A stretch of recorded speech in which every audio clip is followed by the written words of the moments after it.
this video, I'm going to show you how to fix the Insight Unavailable problem on Facebook in 2026. If this video helped you out, make sure to like, comment, and subscribe for more Facebook and social media fixes. Alright, let's get started.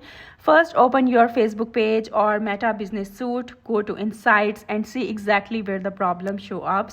So, is it the whole Insights dashboard or only things like audience insights, post insights, or real insights?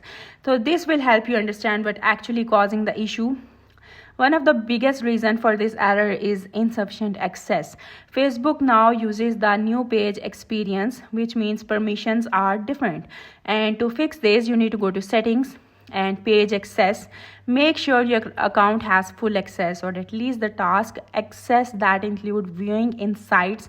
If you don't have the right permission, ask the page admin to update your access. So if you are using apps like Supermetrics, Looker Studio, Power My Analytics, or any other analytical tool, the connection may have expired. And here's what you need to do. You need to go to settings and privacy, and settings and business integration. Find the analytical tool, click view and edit, and make sure it has permission to access your page insights. If that doesn't work, remove the app and reconnect it. After reconnecting it, may take 24 to 48 hours for insights to show again.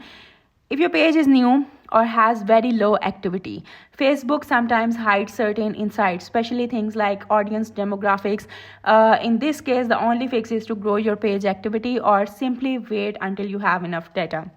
A simple fix that works surprisingly often is update the Facebook app or Meta Business Suite, clear the cache, and log out and log back in. On desktop, try a different browser or use incognito mode. So sometimes insights are unavailable because the post isn't public and post may be removed or was shared from another page.